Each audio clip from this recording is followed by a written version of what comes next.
शांति शांति शंकरं शंकराचार्यं केशवं बादरायणं सूत्रभाष्य कृतौ वंदे भगवन्तौ पुनः पुनः। ईश्वरो गुरुरात्मेति मूर्तिभेदविभागिने व्योमवद्व्याप्तदेहाय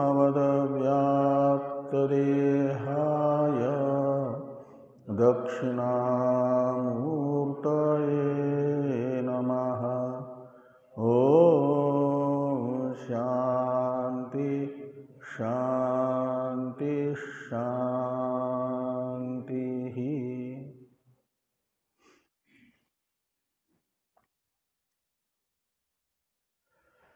ब्रह्म सूत्र के साधन अध्याय नामक तृतीय अध्याय के प्रथम पाद के द्वितीय अधिकरण का विचार हम लोग कर रहे हैं।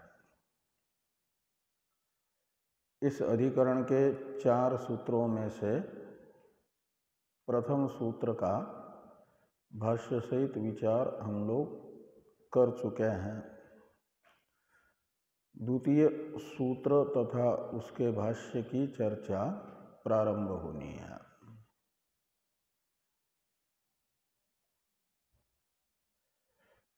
प्रथम सूत्र के व्याख्यान रूप भाष्य में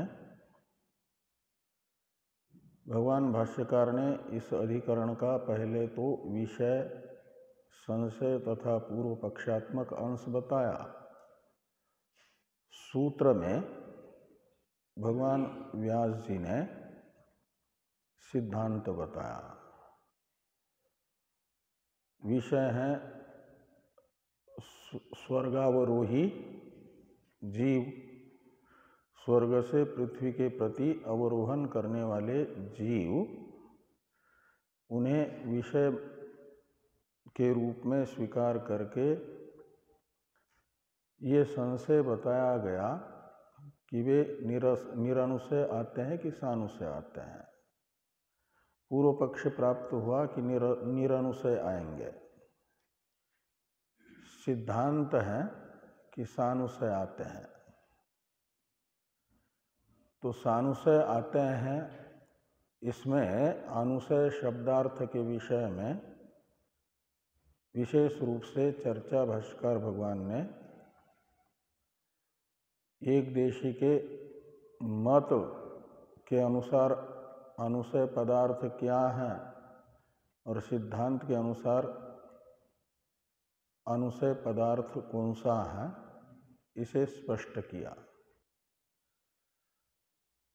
अनुशय पदार्थ सिद्धांत एक देशी के अनुसार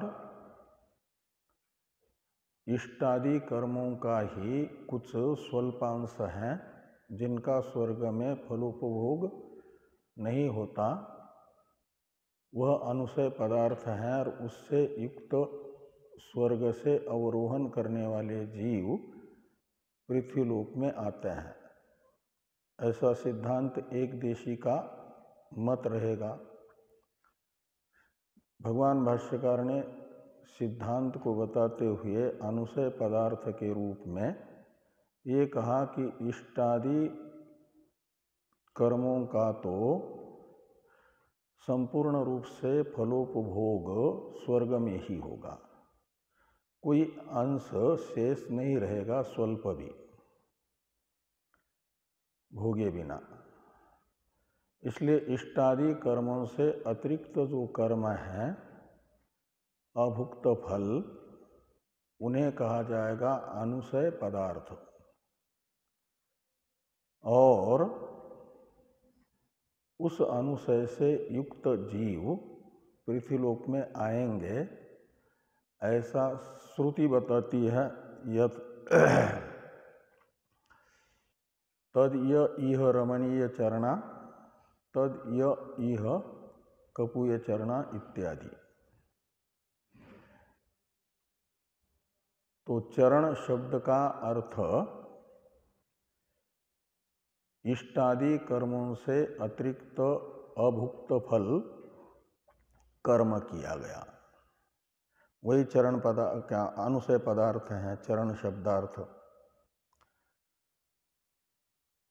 सिद्धांत के अनुसार। इस पर आक्षेप तथा समाधान करते हुए कार्ष्णाजिनी आचार्य का मत बताया जा रहा है। चरण पदार्थ कैसे इष्टादि कर्मों से अतिरिक्त अभुक्त फल जो कर्म है वही होगा चरण पदार्थ। इसे द्वितीय अधिकरण के द्वितीय तथा पाद के 9वें सूत्र से बताया जा रहा है। तो द्वितीय सूत्र का उच्चारण कर लें। चरणादिति चेन्नोपलक्षणार्थेति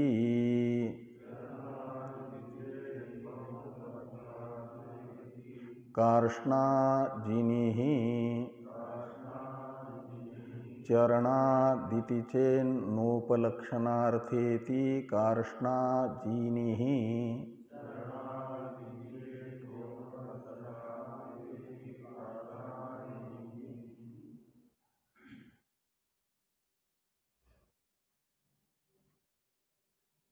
सात पद हैं इस सूत्र में। चरणात्, इति, चेत, न, ये 4, उपलक्षणार्था 5, इति 6 और कार्ष्णाजिनी ही 7।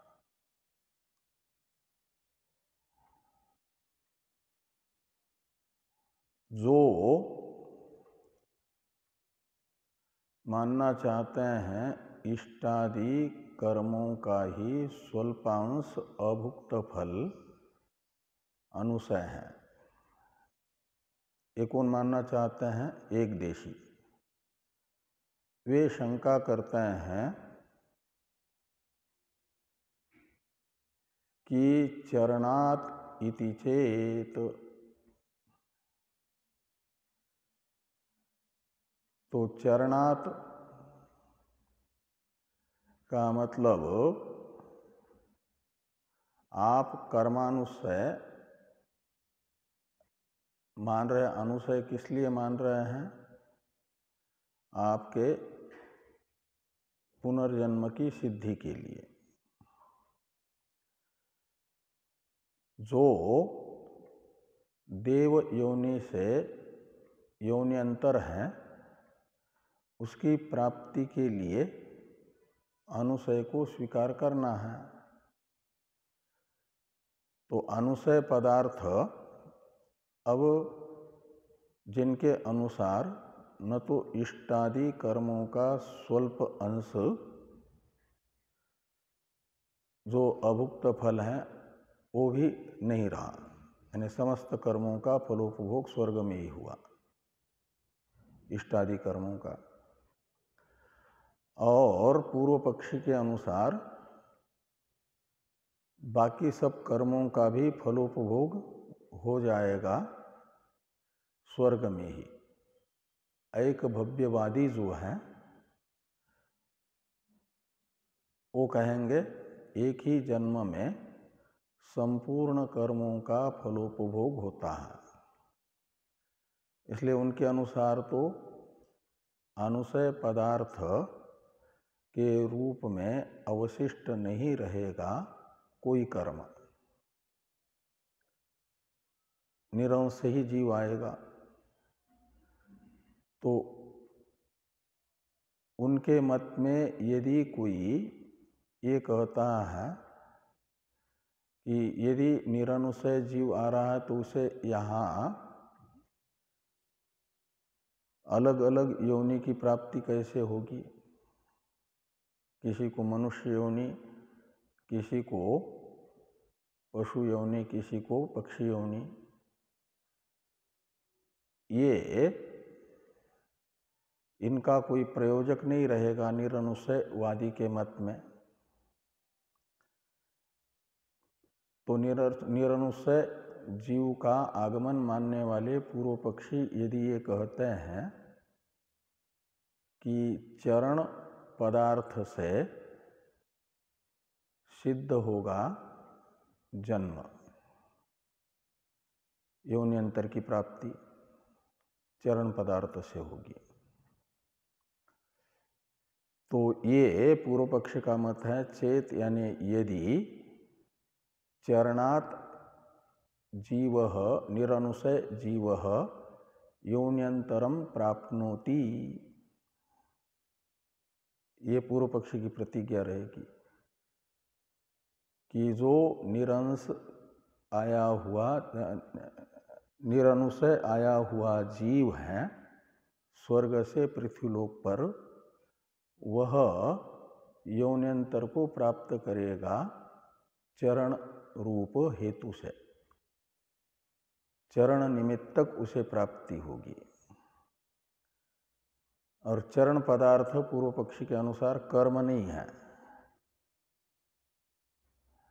अपितु चरण शब्द का अर्थ है पूर्व पक्षी के अनुसार शील।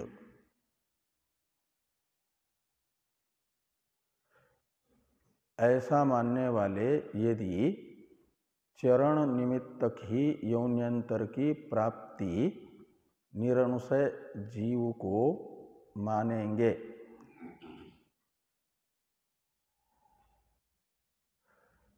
तो ये कहते हैं कि न, कार्ष्णाजिनी आचार्य कह रहे हैं कि चरण से यानी शील से योन्यंतर की प्राप्ति हो रही है, ऐसा आप नहीं कह सकते। निरनुशय जीवों को चरण शब्दित शील से योन्यंतर प्राप्त होती है, ये कथन उचित नहीं है, ये न का अर्थ निकलेगा। क्यों? तो कहते इसलिए कि उपलक्षणार्था इति कार्ष्णाजिनी, तो जो य इह रमणीय चरणा, ये इह कपूय चरणा, इस प्रत्यक्ष श्रुति में जो चरण शब्द है, चरण श्रुति है, वह चरण श्रुति उपलक्षणार्था है, यानी उपलक्षण है। किसका? कर्म का। अब इष्टादि कर्मों से अतिरिक्त जो अभुक्त फल कर्म है, उन कर्मों का उपलक्षण है चरण शब्द। ये उपलक्षणार्था, ऐसा उपलक्षणार्था इस पद का अर्थ निकलेगा कि चरण शब्द उपलक्षणार्थ है, यानी चरण शब्द की लक्षणा से वह अभुक्त फल कर्म इष्टादि कर्मों से अतिरिक्त यहाँ लिया जाएगा, लक्षार्थ चरण शब्द का होगा, वह हो जाएगा अनुशय, और उस अनुशय से ही योन्यंतर की प्राप्ति होगी, न कि चरण से। चरण शब्द का अर्थ है शील, और वो शील तो अंग है। किसका? चरण शब्द से उपलक्षित जो कर्म है, उन कर्मों का अंग माना जाएगा चरण पदार्थ को, चरण शब्द के वाच्यार्थ को, यानी शील को, और अंगी हो जाएगा चरण शब्द का जो लक्षार्थ है कर्म।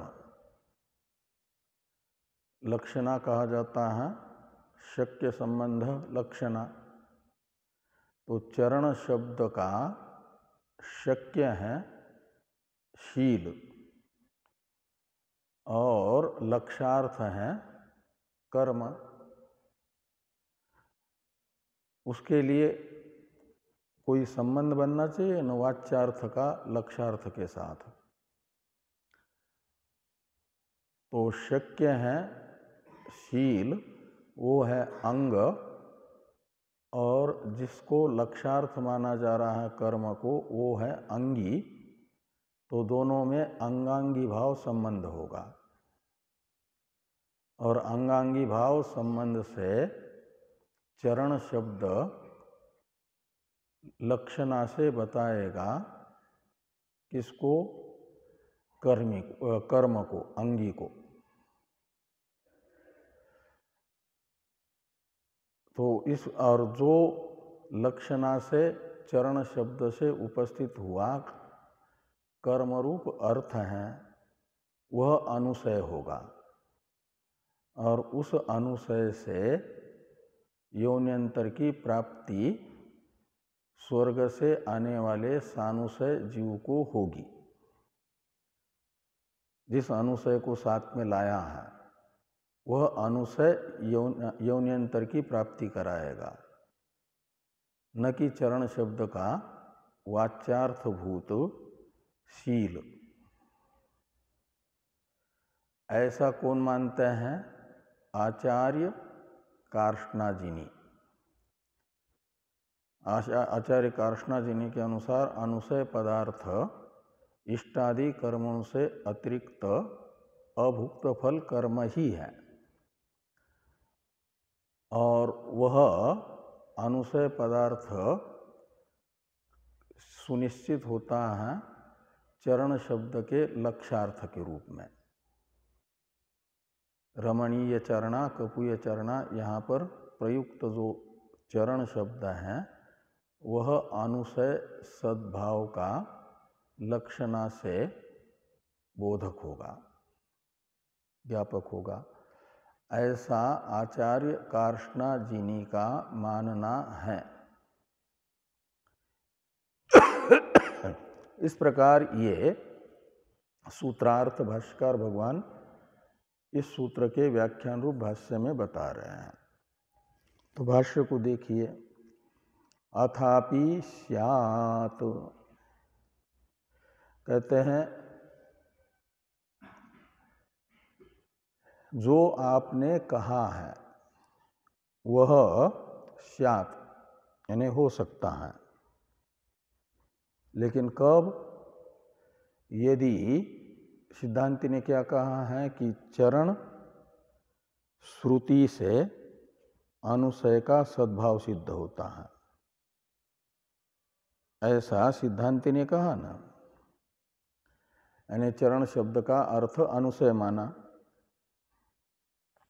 तो पूर्व पक्षी कहते हैं चरण शब्द का, श्रुति में प्रयुक्त चरण शब्द अनुशय सद्भाव का प्रतिपादक हो सकता है, लेकिन कब? जब चरण शब्द का अर्थ अनुशय निकले। लेकिन चरण शब्द का अर्थ तो अनुशय है ही नहीं, शील है। वाच्यार्थ को लेकर के पूर्व पक्षी शंका कर रहा है। तो या श्रुति ही अनुशय सद्भाव प्रतिपादनाय उदारिता तद इह रमणीय चरणा सा खलु चरणात् योन्यापत्तिम दर्शयति न अनुशयात। कहते अनुशय का अस्तित्व प्रतिपादन करने के लिए आपने जिस श्रुति को बताया है वह कौन सी श्रुति है? तद इह रमणीय चरणा इत्यादि श्रुति। वह तो अनुशय से योन्यंतर की प्राप्ति बताई नहीं रही है, अपितु चरण से योन्यंतर की प्राप्ति बता रही है। इसलिए कहा कि सा खलु चरणात् योन्यापत्तिम दर्शयति। देव योनि को छोड़ करके पृथ्वीलोक में मनुष्यादि योनि की प्राप्ति का निमित्त चरण को बता रही है यह श्रुति, न कि अनुशय को।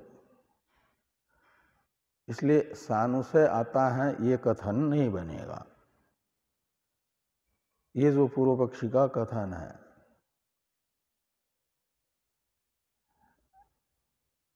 इसमें और पूर्व पक्ष का ही वाक्य है आगे और एक, अन्यत चरणम अन्यो अनुसय। तो चरण पदार्थ अलग है और अनुसय अलग है। तो यहाँ चरण पदार्थ से मनुष्यादि योनि की प्राप्ति बताने वाली श्रुति अनुसय योनि प्राप्ति का निमित्त है, ये नहीं बता सकती। तो कहा यदि चरण अलग है, अनुसय अलग है, तो चरण पदार्थ क्या है आपके अनुसार? तो चरण पदार्थ बताते हैं पूर्व पक्षी की चरणम चरित्रम आचारः शीलम इति अनर्थांतरम। चरण पदार्थ हैं चरित्र और आचार यानी आचरण, शील यानी स्वभाव। ये शब्द, चरण शब्द, चरित्र शब्द, आचरण शब्द, शील शब्द अनर्थांतर है का मतलब एक ही अर्थ के बोधक है। इन शब्दों के अलग अलग अर्थ नहीं है, अपितु एकार्थक है ये शब्द।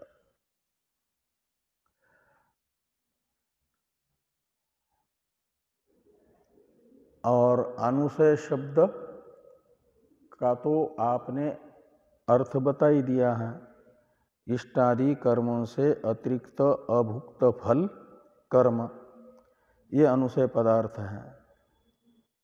तो अनुसय पदार्थ तो अलग हुआ और चरण पदार्थ अलग हुआ। और ये इह रमणीय चरणा श्रुति चरण को यानी चरण पदार्थ को योनि प्राप्ति का निमित्त बता रही है, न कि अनुसय को। तो जब अनुसय का मनुष्यादि योनि की प्राप्ति में कोई उपयोग ही नहीं है, अनुसय पदार्थ निमित्त ही नहीं है, तो सानुसय आते हैं। एक अनुसय पदार्थ को स्वीकार करना अनावश्यक प्रतीत होता है। अनावश्यक अनुसय को स्वीकार नहीं करना चाहिए, इसलिए मानना चाहिए कि निरनुसय जीव का ही पृथ्वी में आगमन होता है और उनके शील से उन्हें मनुष्यादि योनि की प्राप्ति होती है। ये पूर्व पक्ष हुआ। इस दृष्टि से कहते हैं कि अनुसयस्तु भुक्त फलात कर्मणो अतिरिक्तम कर्म अभिप्रेतम।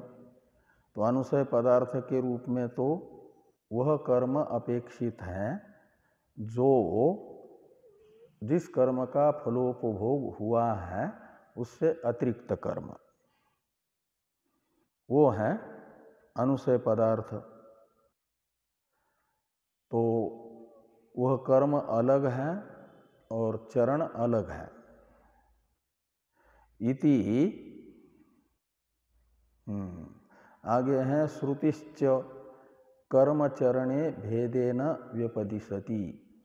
कर्म शब्द का प्रयोग और चरण शब्द का प्रयोग श्रुति अलग अलग अर्थ में करती है। भेदेन व्यपदिशति का अर्थ निकलेगा अलग अलग अर्थक कर्म शब्द तथा चरण शब्द हैं, ऐसा श्रुति बताती है। कौन सी श्रुति है? तो ये बृहदारण्यक श्रुति है। यथाकारी यथाचारी तथा भवति। तो जो यथाकारी है यानी यथाकारी में बताया गया कर्मानुष्ठानशील क्रियाशील को, कर्मनिष्ठ को, और यथाचारी का अर्थ है अपना जो शील है उस शील के अनुसार जो प्रवृत्त हो रहा है। तथा भवति तो वह अपने अनुष्ठित कर्म तथा अपने शील के अनुसार जन्म लेता है, तथा भवति का अर्थ है। तो यहाँ यह श्रुति यथाकारी शब्द से कर्म को अलग बता रही है और यथाचारी शब्द से कर्म से अतिरिक्त चरण पदार्थ को बता रही है। तो इति यानी इति श्रुति कर्म चरणे भेदेन व्यपदिशति, उसके साथ अन्वय करिए व्यपदिशति के कर्ता के रूप में श्रुति का, और इति शब्द का श्रुति के साथ अन्वय। और आगे तैत्रीय श्रुति भी बताई जा रही है, जहाँ पर कर्म तथा चरण शब्द का अलग अलग अर्थ में प्रयोग हुआ है, ये निश्चित होता है। ऐसी श्रुति है तैत्रीय उपनिषद के शिक्षाध्याय के 11वें अनुवाक की। तो आचार्य 12 वर्षों तक अपने विद्यार्थियों को वेदाध्ययन कराने के बाद समावर्तन संस्कार के लिए एकत्रित करते हैं और 12 वर्षों तक पढ़ाए हुए वेद के सार के रूप में उपदेश करते हैं। संक्षेप में धर्मंचर सत्यम वद धर्मंचर आचार्य देवो मातृदेवो भव पितृदेवो भव आचार्य देवो भव इत्यादि। और उसी में एक वाक्य आता है, यानी अनवद्यानि कर्माणि तानि सेवितव्यानि नो इतराणि यान्यस्माकं सुचरितानि तानि त्वया उपास्यानि। इतिच यानी इतिच श्रुति कर्मचरणे भेदेन व्यपदिशति, ऐसा अन्वय करना। तो आचार्य समावर्तन के समय शिष्यों को कह रहे हैं कि अस्माकम शब्द को इधर भी लीजिए कि अस्माकम यानी अनवद्यानि कर्माणि तानि युष्माभिः सेवितव्यानि। तो हमारे जो निर्दोष कर्म है,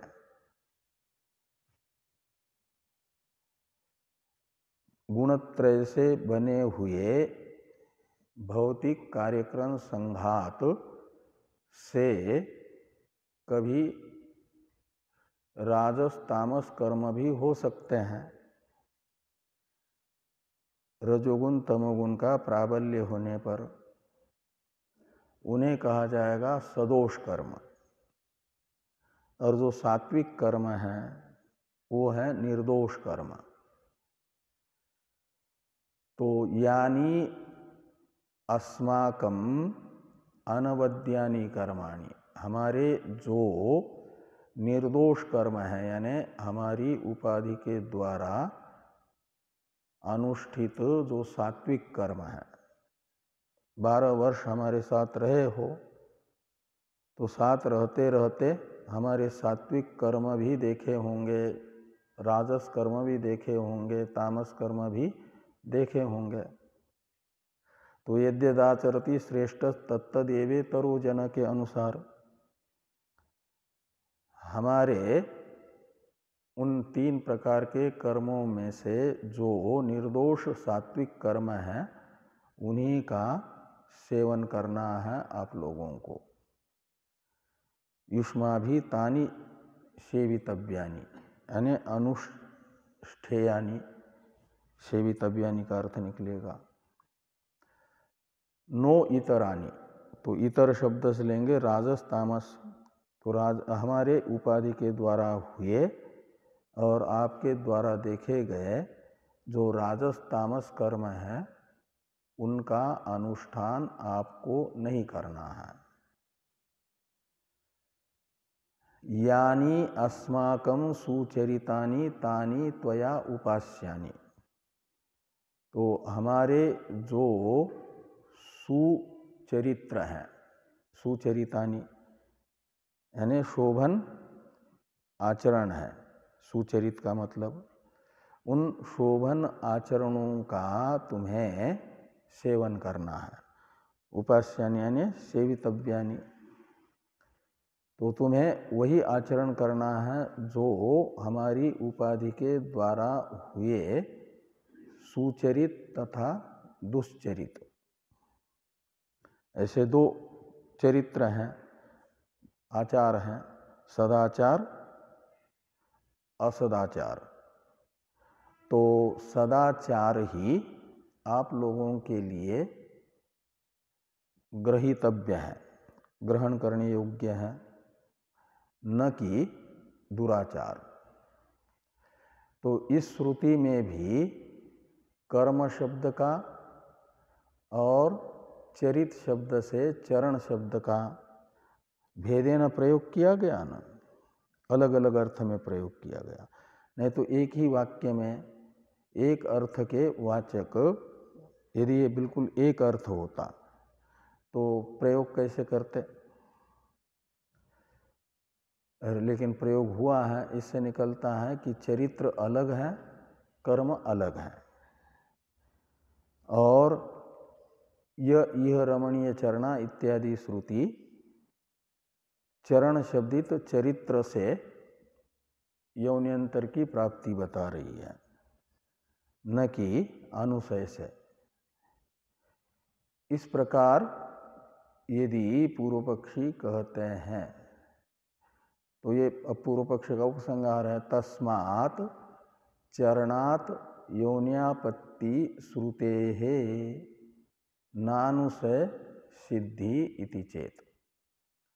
तो चरण से योनि की प्राप्ति बताने वाली श्रुति से अनुशय की सिद्धि नहीं होगी। अनुशय सद्भाव का ज्ञापन तद यह रमणीय चरणा इत्यादि श्रुति नहीं कर पाएगी।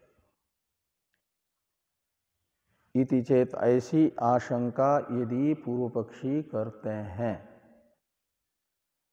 तो सिद्धांत कार्ष्णाजिनी आचार्य का कथन है कि न का अर्थ करता है येष दोषः न। आप लोगों को अनुशय की असिद्धि नामक जो दोष प्रतीत हो रहा है वह दोष नहीं है। कैसे नहीं है?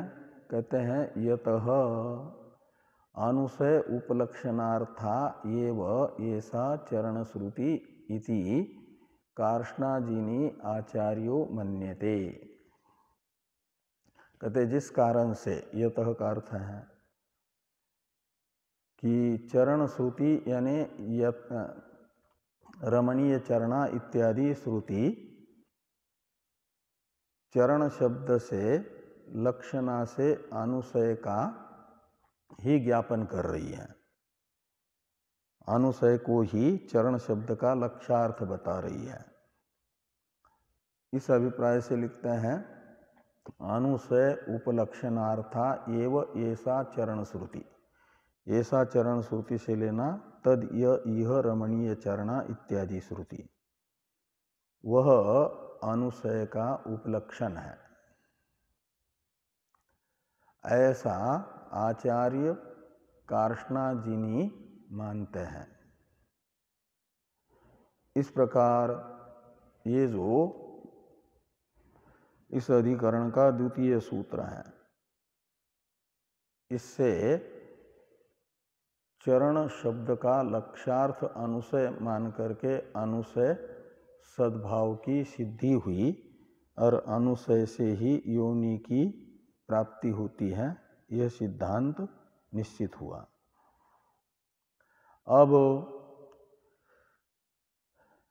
फिर से एक आशंका करके समाधान किया जा रहा है कार्ष्णाजिनी आचार्य के मत का ही।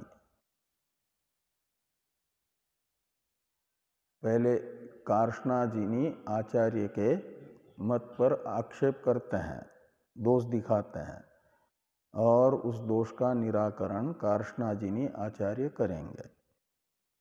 इसी के लिए इस अधिकरण का तृतीय सूत्र है। तो तृतीय सूत्र का उच्चारण कर लें। अनर्थक्य मिति चेत न तदपेक्षत्वात्। अनर्थक्य मिति चेत न तदपेक्षत्वात्।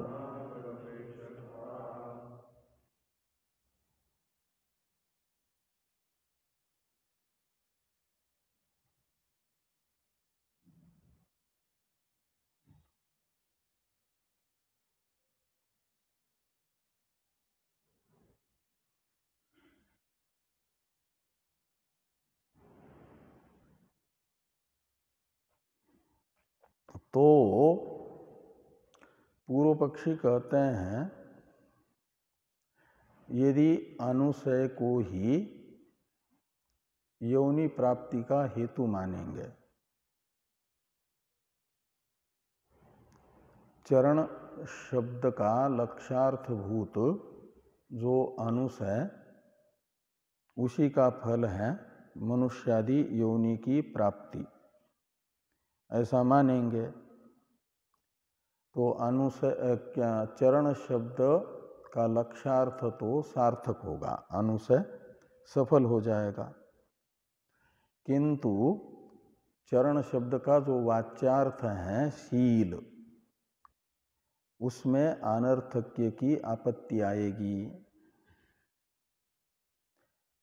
इति चेत यानी चरण शब्द का जो शक्यार्थ है, अभिधेयार्थ है, वाच्यार्थ है, उस वाच्यार्थ में अनर्थक्य यानी निष्फलत्व, निष्प्रयोजनत्व दोष आएगा। इति चेत ऐसा यदि चरण से योनि की प्राप्ति मानने वाले शंका करते हैं, चरण में अनर्थक्य दोष विषयनी आशंका यदि करते हैं तो कार्ष्णाजिनी आचार्य कहते हैं न, यानी चरण पदार्थ में अनर्थक्य की आपत्ति नहीं होगी अनुशय से योनि की प्राप्ति मानने पर भी। योनि प्राप्ति का कारण तो अनुशय ही है, तो भी चरण पदार्थ निरर्थक नहीं है। क्यों निरर्थक नहीं होगा? चरण पदार्थ जो अंग है वो निरर्थक क्यों नहीं होगा? कहते इसलिए कि तद अपेक्षत्वात्। तो तद अपेक्षत्वात् यानी अनुशयस्य तद अपेक्षत्वात्, ऐसे अनुशयस्य षष्ट्यंत का अध्यार कर लेना। तो जो अनुशय रूपी अंगी है, अनुशय तो कर्म है ना, वो अंगी है, और चरण शब्द का वाच्यार्थ जो शील है वो अंग है। चरण शब्द के वाच्यार्थ तथा लक्ष्यार्थ में अंगांगी भाव संबंध है ना। तो चरण शब्द के लक्ष्यार्थ जो अंगी रूप अनुशय है यानी कर्म है, उसका फल योनि की आपत्ति है, ऐसा मानने से चरण पदार्थ जो अंग है उसमें अनर्थक्य की आपत्ति नामक दोष पूर्व पक्षी को दिख रहा है। इसका समाधान करने के लिए कहते हैं न, यानी ये दोष नहीं है अनुशय से योनि प्राप्ति मानने वाले मत में। क्यों नहीं है? तो हेतु बताया गया अनुशयस्य तद अपेक्षत्वात्। जो अनुशय मनुष्यादि योनि की प्राप्ति का निमित्त है, हेतु है, उस अनुशय को अपेक्षा है चरण की। तद अपेक्षत्वात्, इसमें तत्शब्द का अर्थ कर दीजिए चरण। तत्शब्द चरण का परामर्शक है, यानी शील का परामर्शक है। चरण शब्द का जो वाच्यार्थ है उसका परामर्शक है। वाच्यार्थ है अंग, तो अंगी को अंग की अपेक्षा होती ना फलदान में। सांग कर्म का फल माना जाता है जो उस कर्म विशेष का फल बताया गया है वह। विकलांग कर्म का फल नहीं होता, सकलांग होना चाहिए कर्म। तो कर्म रूप अंगी अपना शास्त्र विहित जो फल है उसे बताता है, उसका प्रापक बन जाता है जब वह अंग युक्त होता है। इसलिए मानना होगा अंग युक्त कर्म का ही योनि प्राप्ति फल है। इसलिए योनि प्राप्ति रूपी फल की फल प्रदान करने के लिए कर्म रूपी अंगी को चरण रूप अंग की अपेक्षा है। और तद अपेक्षत्वात् में बहुरी समास है। तस्य अपेक्षा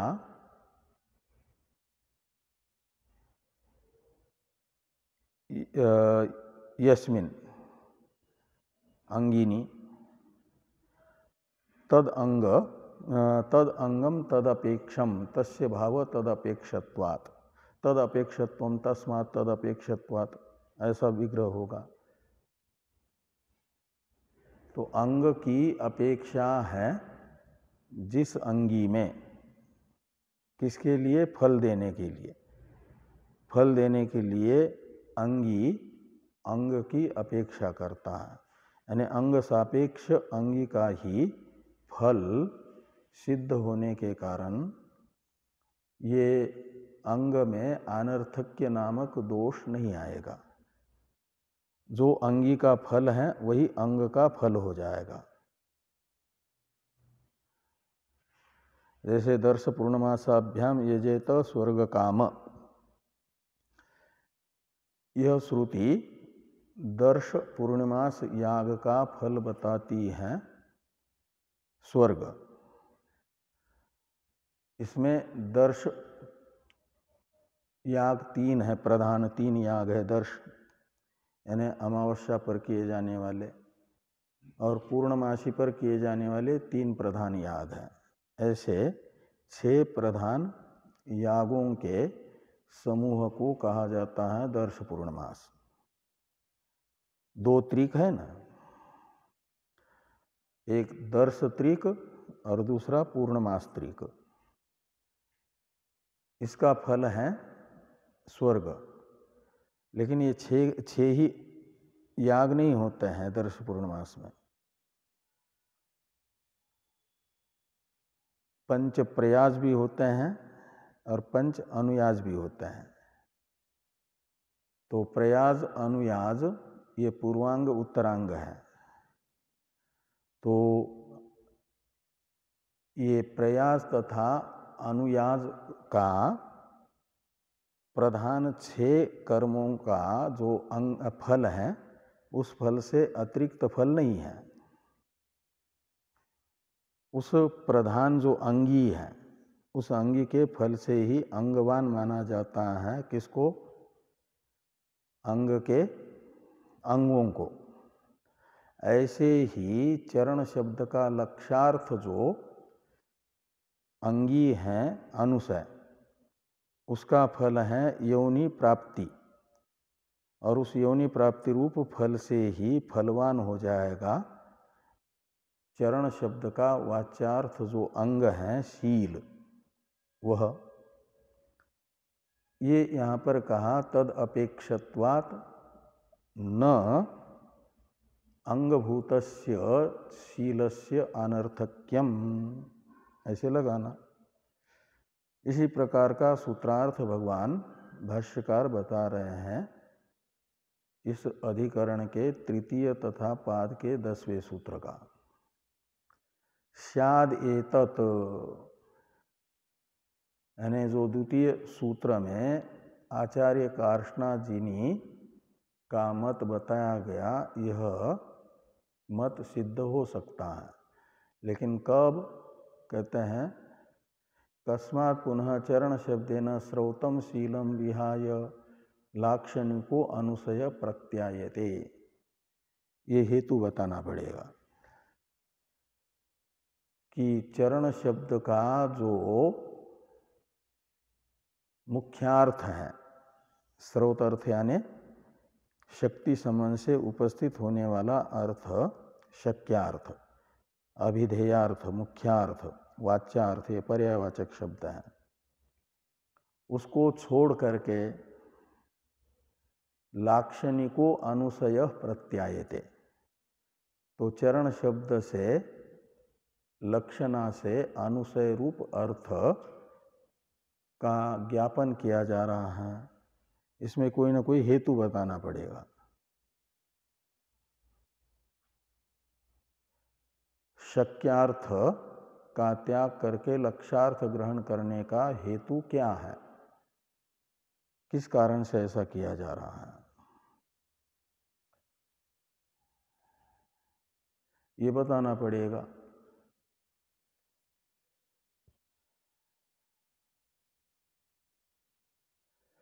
चरण शब्द का वाच्यार्थ ग्रहण करके ही यदि वाक्यार्थ उपपन्न होता हो तो फिर लक्षणा करना अनुचित माना जाता है। लक्षणा भी एक दोष है ना, और वो तब होती है जब किसी पद का वाच्यार्थ ग्रहण करने पर वाक्य का तात्पर्यार्थ न निकलता हो।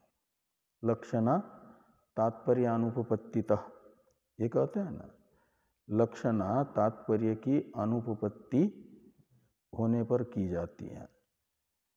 और यदि वाक्य में प्रयुक्त पदों का वाच्यार्थ लेकर के ही तात्पर्य उपपन्न हो रहा हो तो लक्षणा फिर दोष होने के कारण स्वीकार नहीं की जाती। तो यहाँ पर चरण शब्द का जो वाच्यार्थ है शील, उसको ग्रहण करने से ही वाक्य का तात्पर्यार्थ निश्चित हो सकता है। वाक्य का तो तात्पर्य है चरण पदार्थ में साधनत्व दिखाना, योनि प्राप्ति का। योनि प्राप्ति और चरण पदार्थ में साध्य साधन भाव बताना, ये तात्पर्य है। और ये तात्पर्य निकल आ रहा है चरण शब्द का वाच्यार्थ लेने से भी। तो फिर वाच्यार्थ का त्याग करके लक्ष्यार्थ ग्रहण करने में हेतु बताना पड़ेगा ना। वो हेतु क्या है, ये पूछा जा रहा है कि ननु शीलस्यैव श्रौतस्य विहित प्रतिषिद्धस्य साध्व साधु रूपस्य शुभाशुभ योनि प्राप्ति ही फलम भविष्यति। तो जो चरण शब्द का मुख्यार्थ है शीलस्यैव श्रौतस्य, यानी शक्ति संबंध से सुना गया जो चरण शब्द का अर्थ है शील, वो दो प्रकार का है, विहित और प्रतिषिद्ध। उसी को साधु रूप तथा असाधु रूप कहा जाएगा। विहित शील को कहा जाएगा साधु रूप और प्रतिषिद्ध शील को कहा जाएगा असाधु रूप। और उसी का फल हो जाएगा शुभ योनि अशुभ योनि की प्राप्ति। जो साधु रूप विहित शील है, उससे शुभ योनि की प्राप्ति होगी। शुभ योनि है त्रैवर्णिक योनि, और अशुभ योनि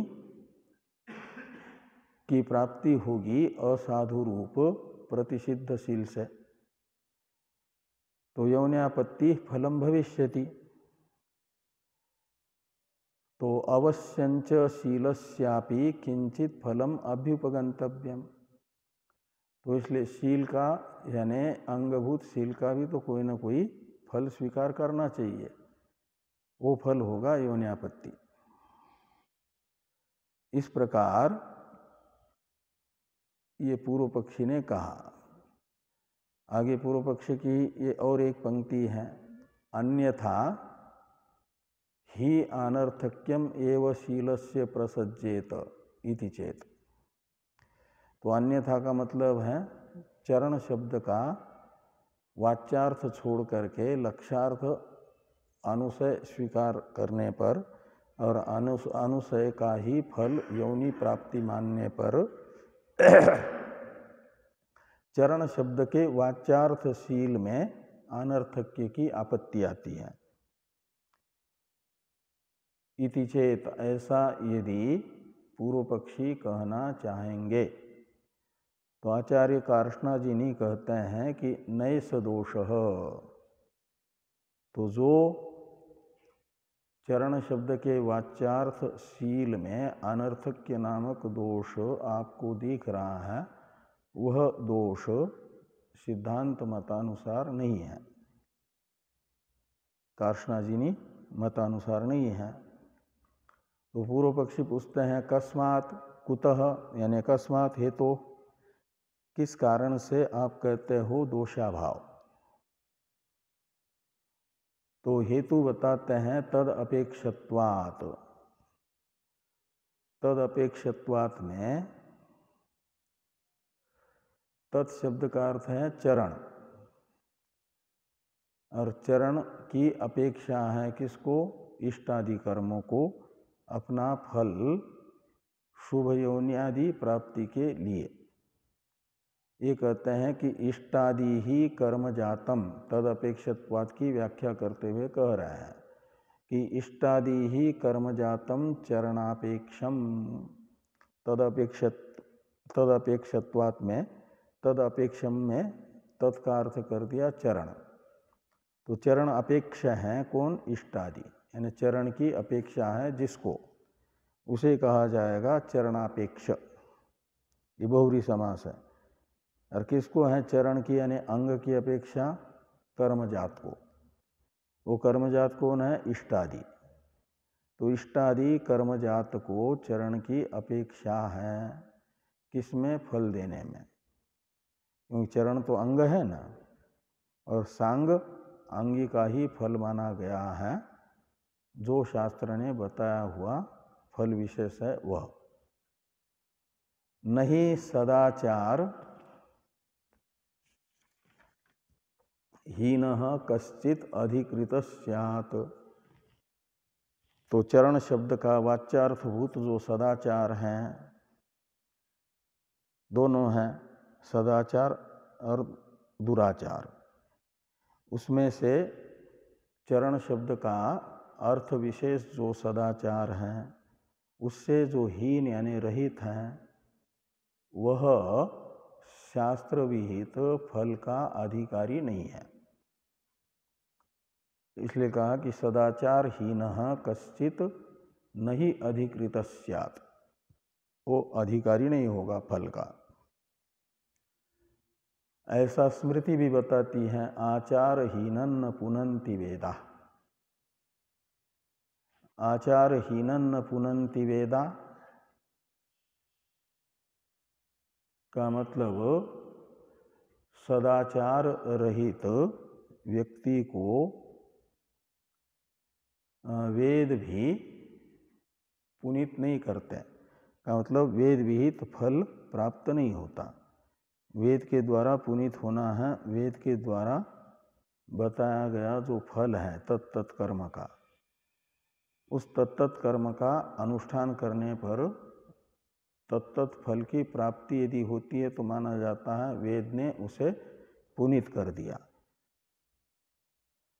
और वेद विहित कर्म का अनुष्ठान हुआ लेकिन फल नहीं हुआ तो माना जाएगा कि वेद ने उसे पुनीत नहीं किया। और क्यों नहीं किया? तो आचारहीनम, सदाचार रहित वैदिक कर्म का अनुष्ठान हो भी जाए तो वह फल का प्रापक नहीं होता। इत्यादि स्मृतिभ्य, इन स्मृतियों से क्या होता है कि आचारहीन व्यक्ति वेद से पुनीत नहीं होता है। का मतलब वेद के द्वारा, यहाँ आचार शब्द का सिद्धांत के अनुसार अर्थ निकलेगा लक्षार्थ कर्म। तो आचारहीनम न पुनन्ति वेदा। आचार शब्द का तो अर्थ शील कर दीजिए, सदाचार कर दीजिए, और वेद शब्द का अर्थ कर दीजिए वेद विहित कर्म। तो वेद विहित कर्म आचारहीन पुरुष को शुद्ध नहीं करते हैं। उसके लिए इसका अर्थ है कि आचार अलग है, वेद विहित कर्म अलग है। और वेद विहित कर्म का फल प्राप्त करने के लिए आचार की अपेक्षा है। आचारहीन न पुनन्ति वेदा, ये बता रहा है ना स्मृति वाक्य। तो आचार रहित व्यक्ति को वेद विहित कर्म पवित्र नहीं करते हैं, यानी अपना फल प्रदान नहीं करते हैं, का अर्थ निकलेगा वेद शब्दित जो वेद विहित कर्म है वह अपना फल प्रदान करने के लिए आचार की अपेक्षा करता है। कर्म, वैदिक कर्म। आगे हैं पुरुषार्थत्वेपि आचारस्य न अनर्थक्यम। यदि ये कहा जाए कि जैसे स्नान है, एक संस्कार है, पुरुष को संस्कारित करता है, तो पुरुष का संस्कार स्थानीय जो आपका क्या है स्नान, ऐसे घृत का एक संस्कार होता है पत्नी के द्वारा, यजमान पत्नी के द्वारा जो आह्वनीय पात्र में रखा हुआ, आहुति पात्र में रखा हुआ घृत है उसका आवेक्षण, उस पर वो दृष्टि डाले तो घृत पात्र का क्या, घृत का संस्कार होता है। व्रीहि कूटते समय व्रीहि का प्रोक्षण किया जाता है मंत्र बोल करके, वह प्रोक्षण माना जाता है संस्कार, शुद्धि। ऐसे ही ये आचार भी पुरुष का संस्कार के तरह संस्कार है, स्नान आदि के तरह संस्कार माना जाएगा, और संस्कार बन करके पुरुषार्थ होगा, यानी सफल होगा। तो पुरुषार्थत्वेपि आचारस्य, तो आचार को स्नान आदि के तरह संस्कार रूप मान करके पुरुषार्थ स्वीकार करोगे तो भी कहते हैं न अनर्थक्यम, वह आचार व्यर्थ नहीं होगा संस्कार रूप मानने पर भी। क्यों व्यर्थ नहीं होगा? तो कहते इसलिए कि इष्टादौ ही कर्म जाते फलम आरभमाने तद अपेक्ष एव आचारः तत्रैव कंचित अतिशयम आरभसते। तो इष्टादि कर्म जब अपने फल का आरंभक बनेगा तो तद अपेक्षा यानी इष्टादि कर्म के द्वारा अपेक्षित जो आचार है, सदाचार है, वह क्या करेगा? तत्रैव यानी इष्टादि कर्मों का फलभूत जो पदार्थ है उसी में कंचित अतिशयम आरक्ष्यते, कुछ विशेषता का संपादन करेगा। कौन? ये पुरुषार्थ रूप आचरण, सदाचार, यानी कर्म फल में अतिशयता प्रदान करना, ये आचार को संस्कार रूप मानने पर उसका फल होगा। तब भी अनर्थक्य नहीं हो रहा है ना। कर्म च सर्वार्थकारी इति श्रुति स्मृति प्रसिद्धि, सर्वार्थकारी यानी यौन्यादि की प्राप्ति कराने वाला तो वो अनुशय शब्दित कर्म ही है। कर्म से ही प्रयोजन होगा और कर्म के प्रयोजन में अतिशय विशेष संस्कार रूप आचरण से होगा।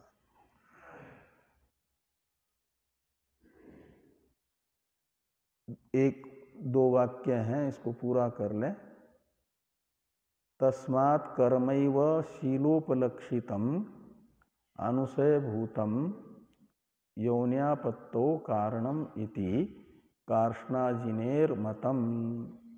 इसलिए क्या होगा कि चरण शब्द से उपलक्षित जो कर्म है जिसे अनुशय कहा जाएगा, वही शीलोपलक्षितम, शीलोपलक्षितम का मतलब चरण शब्द से उपलक्षित जो कर्म है वह अनुशय भूतम, अनुशय बना है, यौन्यापत्तो कारणम, योनि की प्राप्ति में कारण होगा, मनुष्यादि की प्राप्ति में कारण होगा।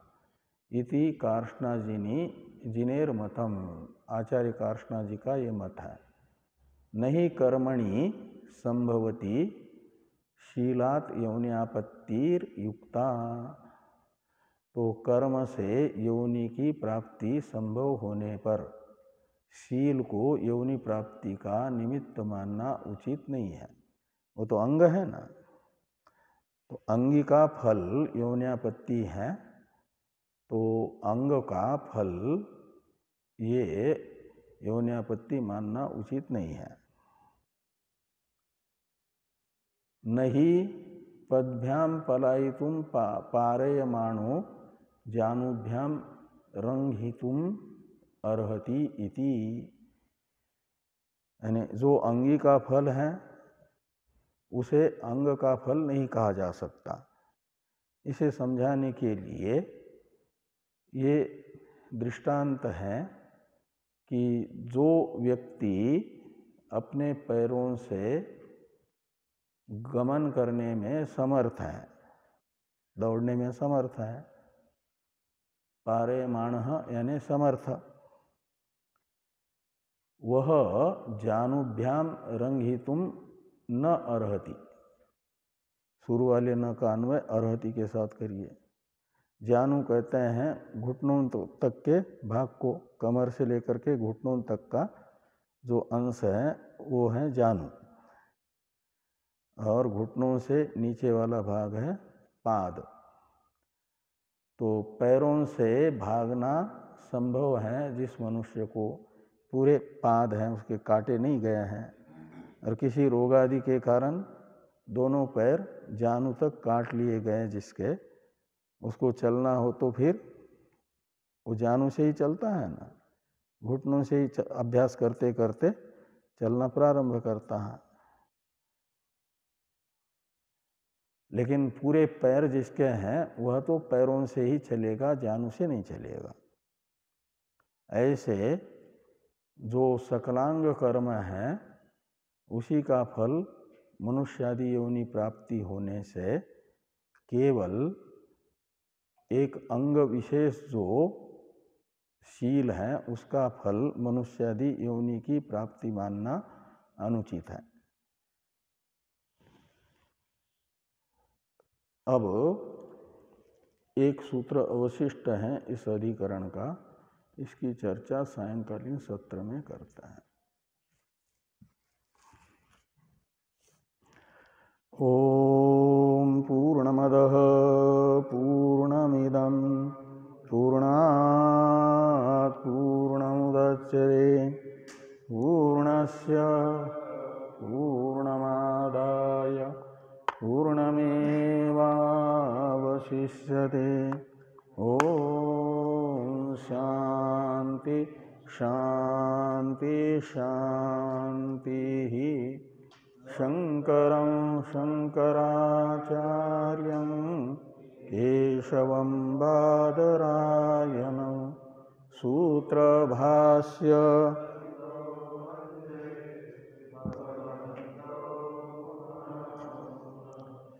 ईश्वरो गुरुरात्मेति मूर्तिभेद व्याप्तदेहाय दक्षिणामूर्तये नमः। ओम शांति शांति शांति।